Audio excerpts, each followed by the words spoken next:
नमस्कार मु प्रदीप मल्लिक। आज शुणा गोटे मजा गप अलसुआंक कली। परिवेषण परशुराम बेहेरा। गोटे राइजरे पंझाए अलसुआ थिले। अलसुआंकर तो किछि धंदा न थाए, खाली बसी सोई खाइबाटा सार। सेथिरे पुणी तांकर कोन कम मुहटाण। आता नारे चुगुली करी बाहर कली आनी घरे पुरेइबे। एथिरे तांकु किए सुख पाइब। दिने तांको भितरे गोटे सभा हैला। सबुठु जे बेसी अलसुआ से कहिला, घरे अछ बोली सिना दिन राति छांचुणी की फुर्सत मिलुनी कि आम पिठी की फुर्सत मिलुनी। घर छाड़ी कुआड़े चली गले कौन सेठु भासी जीव। आमे करूनु बोली सिना, नहले कोउ काम आमको आसेनी। चाल हे कोउठी मिछे मागणारे खटी पेट पोषिबा। ये घरे आउ रही हबनी। बड़ अलसुआ कथारे सान अलसुआ जांको माती गले। समस्ते तहु धाड़ी बांधी दांडे दांडे चलिले। सेमाने चली थांती, एणे डाक छाड़ी थांती, किए मागणारे मूलिया रखिब हो। गोटे गाँरे गौंटिया बा महाजनटीए थाए। धन बलरे गाँ सारा लोकंकु से निज अधीन रखि थाए एवं सबु लोकंक उपरे हाकिमाती देखौथाए। हाथुरु कौड़ीटाए खर्च न करी अन्य को कामरे खटेइबा कायदाटा ताकू भल रकम जना। पाटी शुणी से तार मूलिया मानकु कहिला, शुण रे शुण, तुमे गुड़ाक कड़ाक जगार दिकड़ा नहीं भी कामरे ठकुच। किंतु ये दुनिया रे इमिति लोक अछंती जे कि मागणारे खटिबा लगी तैयार। जा निकल मो घरु, तुम भलिया गोती मूलिया मोर आउ दरकार नहीं। यह कही से तार मूलिया मानकु विदा करी दे अलसुआ पंझाटाकू गुआ सुपारी दे बरण करी नेला घरकू। गेल्ही करी पचारला, तुमे को काम करि परिबो? अलसुआ माने एक स्वरे कहिले, सबु काम आज्ञा। अच्छा तुमको हल करी आसीबो? अलसुआ माने कहिले, से काम छाड़ी बाकी सबु काम आसीबो। अच्छा तुमको तली पकई आसीबो? आज्ञा से गोटिक काम छाड़ी बाकी सबु काम आसीबो। मूलिया माने कहिले। एक कथा सुनी महाजन कहिला, अच्छा तुमको पानी बोही आसीबो? अलसुआ मानकर सेई गोटिए उत्तर, आज्ञा सेई कामटा छाड़ी बाकी सबु काम आसीबो। एथिरे गौंतिया रागिगला। मुह मोड़ी कहिला, सबु काम आसीबो जदि कहूछ, आज दिनटा मु तुमको देखे। जा घास काटी करी आण। तहु अलसुआ पंझाटी जाक दा टोकई धरी घास काटिबाकू गले। गोटाए हिड़रे भलो घास बढ़ी थाए। आकु तो घास कटा जना नहीं। सेई हिड़टाकू दारे काटिले आनिबा पई कोनोसी प्रकारे माटीरू पुलाए घासरू पुलाए लेखे आनी घरे पहुँचिले। गौंतिया जो गुहालरे तांको घास जमा करिबाकू कहिथिला, सेठी जाई देखिला बेलकू घरे कौन कली लगी जे गौंतिया माँ रुषि करी बसीछि। एमाने कहिले, हे तू सेठी बसीचु, आमे घास कोउठी कुढ़ेबू? बुढ़ी तो रागी थिला, खिंकारी उठी कहिला, कोउठी आउ कुढ़ेब, मो मुंडरे कुढ़ा। अलसुआंकर तो बुद्धि कम। बुढ़ी पाटिरू कथा सरी नहीं, से माटी घास जहा आनिथिले बुढ़ी मुंडरे जमा करिदेले। एते गुड़ाए घास माटी बुढ़ी मुंडरे जमा कले, सेथिरे बुढ़ी की आउ बंचिब? से सीधा स्वर्ग को टिकट काटिला। गौंतिया कानकू जेते बेले कथाटा गला, से कहिला, होई रे तुमे गुड़ाक एड़े पशु, तुमर तो टिके बुद्धि अकल नहीं। माटाकू मोर मारिदेल। हो जहा तो कलणी कलणी, नहीं जा ताकू मशाणी रे पोती दे आसीबो।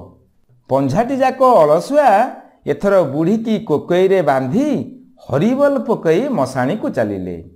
गला बेले बाटरे बुढ़ी केउठी गली पड़ीची तांकू मालूम नहीं। गात खोली सारी खोजिला बेलकू बुढ़ी उभान। एतिकी बेले टिके दूर रे सेमाने देखिले गोटे बुढ़ी सुनुसुनिया साग बसी तोड़ुछि। बड़ अलसुआटा पाटी करी कहिला, हेई रे देख से बदमासी बुढ़ी केते बेले कोकई भितरू खसी जाई सेठी बसी साग तोलिलानी।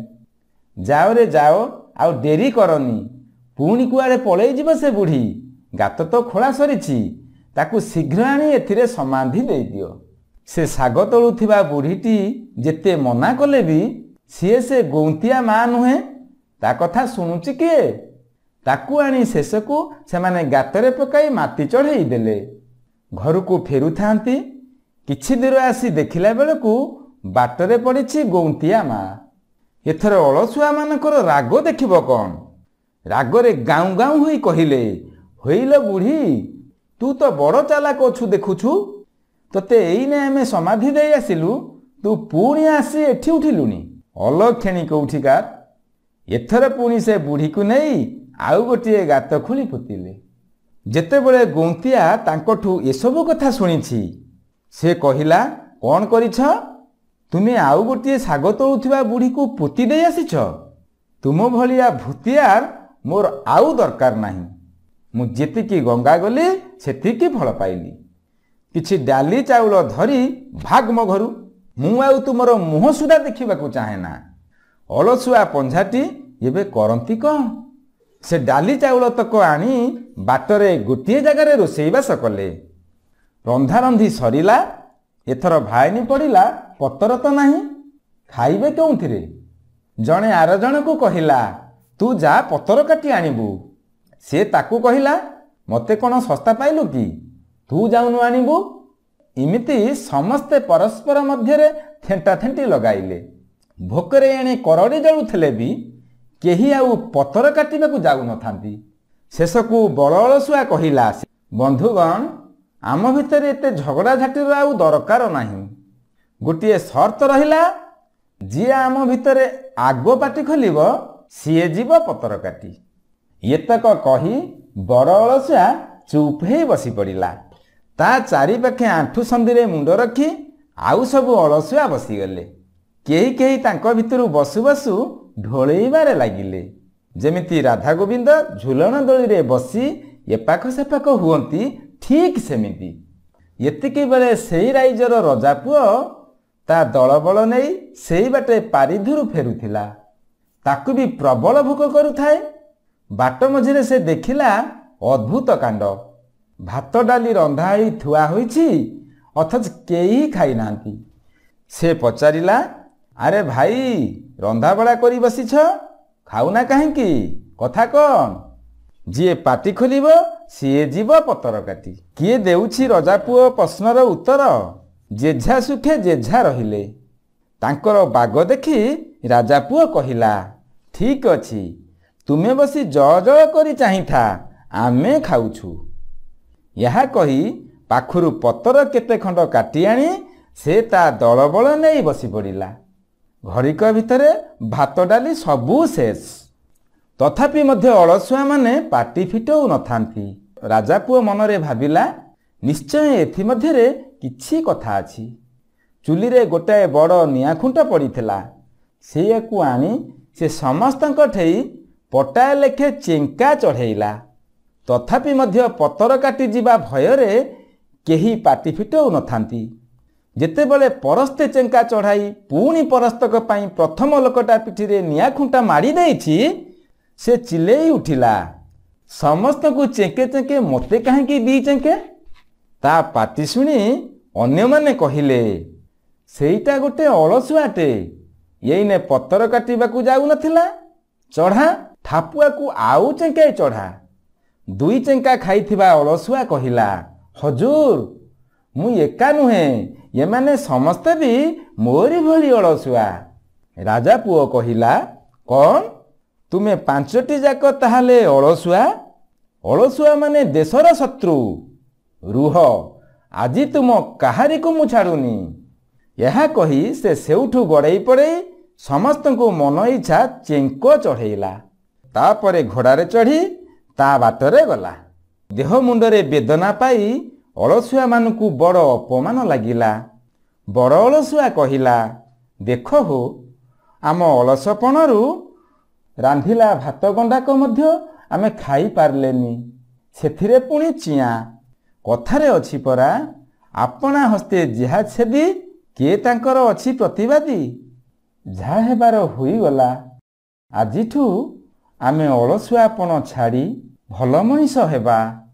ଏହାପରେ ସମସ୍ତେ କୁକୁର ଲାଙ୍ଗୁଡ଼ ଛୁଇଁ ଭଲ ମଣିଷ ହେବାକୁ ନିୟମ କରି ଘରକୁ ଫେରିଲେ। ନମସ୍କାର, ମୁଁ ପ୍ରଦୀପ ମଲ୍ଲିକ। ଆଜି ଶୁଣିବା ବଲାଙ୍ଗୀରର ଏକ ଲୋକକଥା, ନିତେଇ ଧୋବଣୀ କଥା। ପରିବେଷଣ ପରଶୁରାମ ବେହେରା।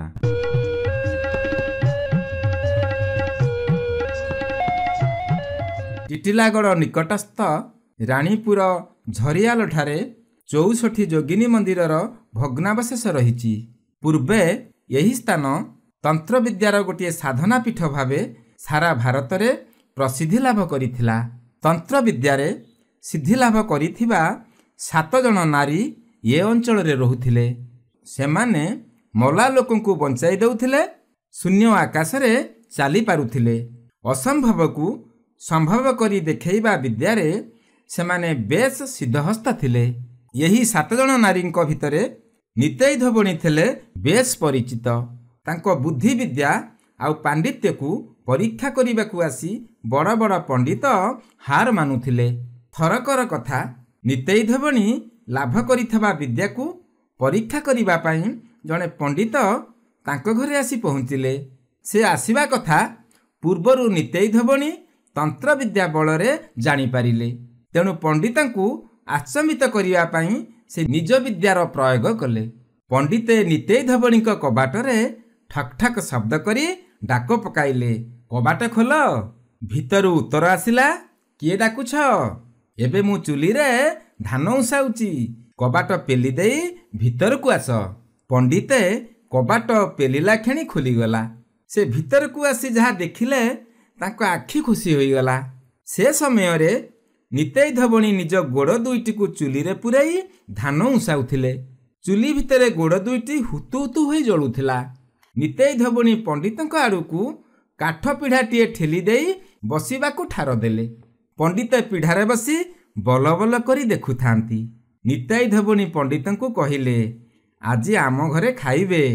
ଅଳ୍ପ ସମୟ ଭିତରେ ମୁଁ ରୋଷେଇ ସାରି ଦେଉଛି। ଧାନ ଉଁସେଇବା ସାରିଦେଇ ନିତେଇ ଧୋବଣୀ ତାଙ୍କ ପୋଷ୍ୟ ପୁଅକୁ ଡାକ ପକାଇଲେ। ଛୋଟ ଗୁଲୁଗୁଲିଆ ପିଲାଟିଏ ଦୌଡ଼ି ଆସିଲା। ସେ ତାକୁ ଖୁବ୍ କମ୍ ସମୟ ଭିତରେ ପନିକିରେ ପରିବା ଭଳି କାଟି ପକାଇ ହାଣ୍ଡିରେ ସନ୍ତୁଳି ଦେଲେ। ଦେଖୁ ଦେଖୁ ନିମିଷକ ଭିତରେ ଭାତ ରନ୍ଧା ବି ସରିଗଲା। ନିତେଇ ଧୋବଣୀ ଥାଳିରେ ସେସବୁ ବାଢ଼ି ପଣ୍ଡିତଙ୍କ ଆଗରେ ଥୋଇଦେଲେ। ଏସବୁ ଦେଖି ପଣ୍ଡିତେ ମନା କଲେ। ତାଙ୍କ ମୁଣ୍ଡ ଘାବରେଇଗଲା। ନିତେଇ ଧୋବଣୀ କହିଲେ, ମୋତେ ପରୀକ୍ଷା କରିବାକୁ ଆସିଥିଲେ ନା? ତାପରେ ସେ ତାଙ୍କ ପୋଷ୍ୟ ପୁଅକୁ ଡାକ ଛାଡ଼ି କହିଲେ, ପୁଅ, କେଉଁଠି ଖେଳୁଛୁ? ଶୀଘ୍ର ଖାଇବାକୁ ଆ, ଭାତ ତିଅଣ ଥଣ୍ଡା ହେଇଯିବ ଯେ। ଯେଉଁ ପୁଅକୁ ସେ ପନିକିରେ କାଟି ତରକାରୀ କରିଥିଲେ, ସେ ଗୁଲିଗୁଲିଆ ପୁଅଟି ଦାଣ୍ଡ ପଟରୁ ଦୌଡ଼ି ଆସି ଥାଳି ପାଖରେ ବସିଗଲା। ନିମିଷକ ମଧ୍ୟରେ ସେ ଗଫା ଗଫା କରି ସବୁତକ ଖାଇଗଲା। ଏସବୁ ଦେଖି ପଣ୍ଡିତେ ତାଜୁବ ହୋଇଗଲେ। ସେ ନିତେଇ ଧୋବଣୀକୁ ହାତ ଯୋଡ଼ି କହିଲେ, ଆଜିଠାରୁ ତୁ ମୋର ଗୁରୁ ହେଲୁ। ନିତେଇ ଧୋବଣୀ ମୁରୁକି ମୁରୁକି ହସି ପଣ୍ଡିତଙ୍କୁ ଆଶୀର୍ବାଦ କଲେ।